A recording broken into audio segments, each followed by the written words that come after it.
ছাত্র শিবিরকে জানানোর প্রয়োজন আমরা মনে করি নাই। এটাই হচ্ছে মূল কথা। আমরা প্রশাসনের সঙ্গে কথা বলেছি এবং আমরা প্রশাসনের তরফ থেকে কোনো ধরনের সাড়া পাই নাই। গতকালকে এই ঘটনার পর থেকে আমরা দেখছি যে বিভিন্নভাবে চাউর করা হচ্ছে যে ছাত্র শিবিরের এখানে হ্যাঁ হ্যাঁর পক্ষে প্রচারণার জন্য একটা বিলবোর্ড ছিল এবং সেই বিলবোর্ডটি ছাত্র ইউনিয়ন অপসারণ করেছে। আমরা বলতে চাই যে হচ্ছে এখানে কাদের বিলবোর্ড ছিল বা কী উদ্দেশ্যে বিলবোর্ড ছিল এটা আসলে মূল কনসার্নের জায়গা ছিল না আমাদের। আমরা এখানে দেখেছি যে সন্ত্রাস বিরোধী রাজু ভাস্কর্যের যে অবয়ব আসলে এই বিশ্ববিদ্যালয় সহ গোটা বাংলাদেশের যে সংগ্রামী লড়াকু মানুষ তাদের অনুপ্রেরণার মূর্ত প্রতীক, সেই প্রতীককে এখানে ঢেকে দিয়ে একটা বিলবোর্ড টানানো হয়েছে। এখন ক্যাম্পাসের বিভিন্ন জায়গায় তো আমরা দেখেছি যে অনির্বাচিত ছাত্র সংসদের তরফ থেকে এবং এই ফাটাকেস্টদের তরফ থেকে তারা হচ্ছে বিভিন্ন জায়গায় বিভিন্নভাবে আসলে হ্যাঁ ভোটের পক্ষে প্রচারণা চালাচ্ছে এবং সংশ্লিষ্ট ছাত্র সংগঠন হিসেবে ছাত্র শিবিরও সেটা করছে। আমরা তো মনে করি যে হচ্ছে যে একটা ছাত্র সংগঠন হ্যাঁর পক্ষে নায়ের পক্ষে গণভোটে যে কোনো পক্ষ সে নিতে পারে, কিন্তু একটা নির্বাচিত প্ল্যাটফর্ম, একটা নির্বাচিত ছাত্র সংসদ আদতে যারা নির্বাচিতই না আর কি, এটা তারা আরও একবার প্রমাণিত করলো আর কি।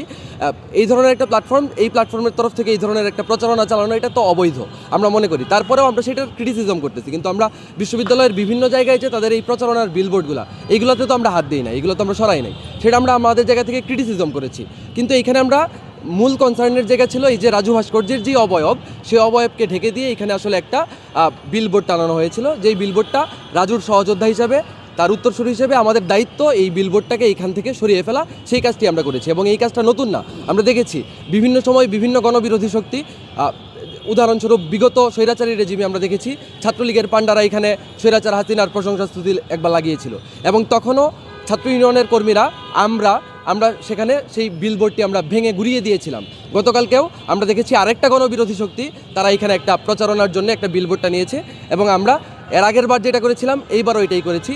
যদি কেউ রাজুকে মুছে দিতে চায়, রাজুকে ঢেকে দিতে চায়, রাজুর উত্তরসূরিরা বারবার একই কাজ করবে। আচ্ছা, মানে উনি কি মন্তব্য করেছেন তাতে তো আসলে বাস্তবতা পরিবর্তন হয় না। গতকালকে আমরা হচ্ছে এইটা সরানোর পরে যেই ছবিটা সোশ্যাল মিডিয়ায় ভাইরাল হয়েছে সেখানেও স্পষ্ট দেখা যাচ্ছে যে আগে যেই বিলবোর্ডটি ছিল সেই বিলবোর্ডের কারণে পেছনের যেই ভাস্কর্যের স্ট্রাকচার সেটার কিছুই দেখা যাচ্ছে না এবং এই অবস্থায় এখানে প্রতিদিনই আসলে ন্যায্য দাবি দাওয়া নিয়ে বিশ্ববিদ্যালয়ের শিক্ষার্থীরা কিংবা অন্যান্য গণমানুষ বিভিন্ন দাবি নিয়ে এখানে দাঁড়ায়। এখন এই বিশ্ববিদ্যালয়ের মাটিতে এই স্ট্রাকচারটা আমরা মনে করি অনেক গুরুত্বপূর্ণ একটা স্ট্রাকচার। এই স্ট্রাকচারটিকে যারা ঢেকে দিতে চায় তাদের সেই ঢেকে দেওয়া তো আমরা আসলে মানে মেনে নিতে পারি না। আমরা আমাদের জায়গা থেকে সেই কাজটি করেছি।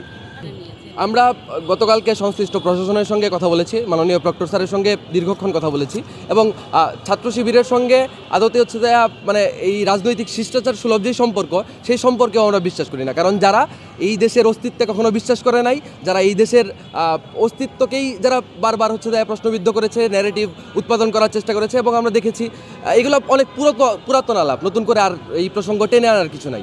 ছাত্র শিবিরকে জানানোর প্রয়োজন আমরা মনে করি নাই। এটাই হচ্ছে মূল কথা। আমরা প্রশাসনের সঙ্গে কথা বলেছি এবং আমরা প্রশাসনের তরফ থেকে কোনো ধরনের সাড়া পাই নাই। আমরা দেখেছি প্রশাসন আমাদেরকে আশ্বস্ত করলেও তাদের তরফ থেকে নির্লিপ্ত আচরণ। তারপরে আমরা আমাদের যেটা কর্তব্য মনে হয়েছে সেটাই করেছি।